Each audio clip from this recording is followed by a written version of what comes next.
It might look like we're inside a spaceship, but this is actually a farm. The crops here are grown mostly by machines, with the help of just a few humans, like this woman. Her life offers an early peek at a new kind of farming. It's a promising twist to an ancient career, but only if the robots don't replace her altogether.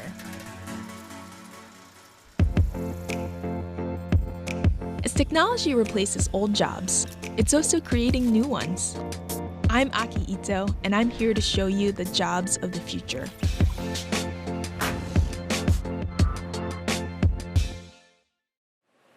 My name is Katie Morich, and I'm a vertical farmer.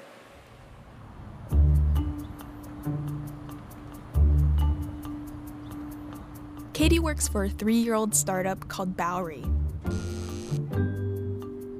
Its farm is here, in this industrial park in New Jersey. It's the last place you'd expect to find any sign of life. We take extra precaution to make sure we're not bringing any contaminants into the farm, so we're going to wear hairnets, and then this is just going to cover all your street clothes. Katie wears a clean uniform every day. Visitors like me are handed a non-negotiable jumpsuit.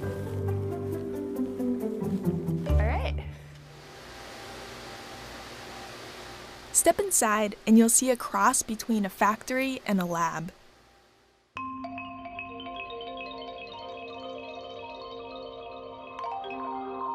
Trays of produce are vertically stacked to save space, and each of them is given just the right amount of light, water, and nutrients at the optimal temperature and humidity.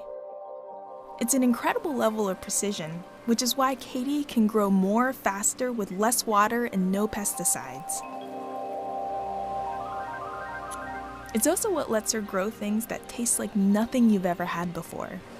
What's this? This is the sorrel. That tastes like candy apple.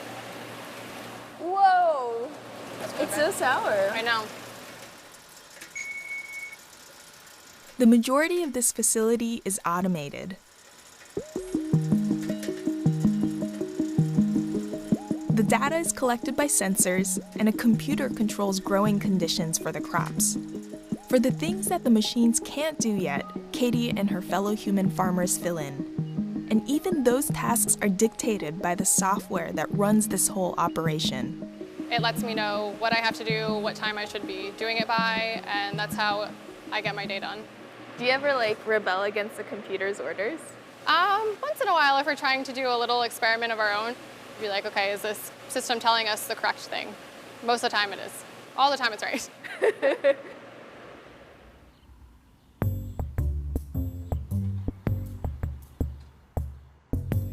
After a full day at the farm, Katie likes to bring home samples to her husband, Jace, and her cat, Burton. Salt, pepper, a little more garlic. On the menu are 2 items from Katie's farm: basil for pesto pasta, That's so good. and mixed greens for a salad. I'm terrified. Everyone's judging. Cheers, guys. Cheers. Cheers.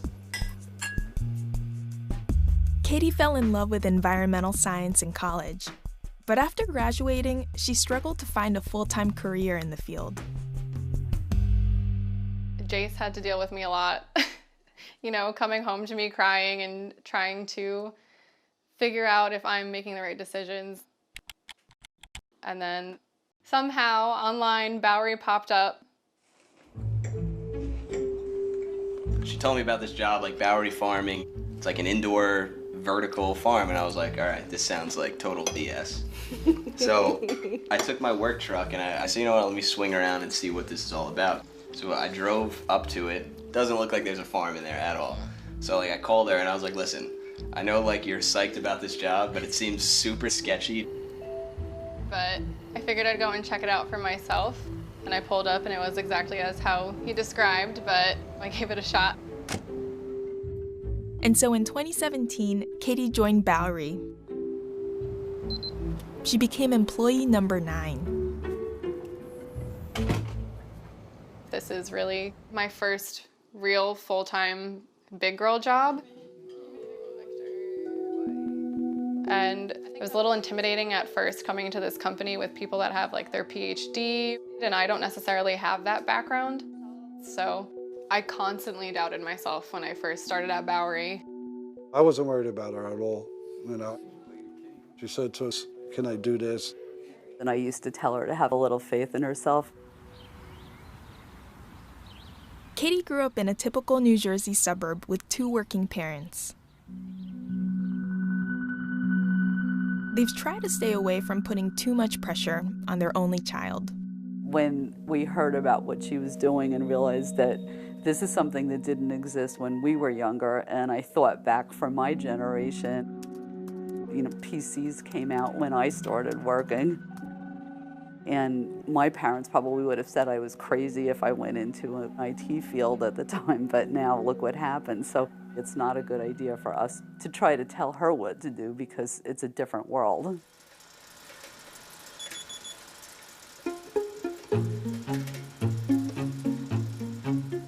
Bowery is backed by some of Silicon Valley's top investors.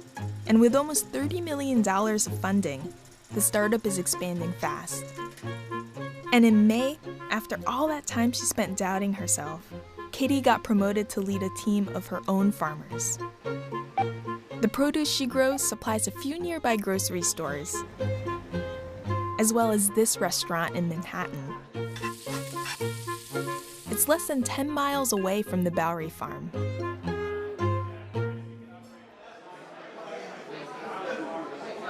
What do you think? That's delicious. You made that. It's like crazy to see stuff I grew on a plate. All right, let me get some. But for Katie, it's not just about making premium vegetables for people who can afford them. I want people to have the purest produce imaginable, and I want that to be readily available to anybody.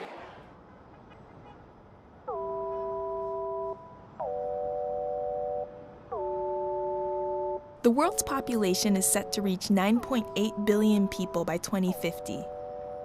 2/3 will live in cities. And we're gonna need all kinds of new technology to sustainably feed everyone. The key to making that food affordable is to continue to make more with fewer farmers. But no matter how high-tech all this gets, Katie thinks there will still be a place for her. I just think there's something about the human mind that you can't really replicate. So I think we can still work closely with technology, but I still think it's nice, you know, to have a human there. It's also be pretty lonely for the robots if they don't have anybody to talk to.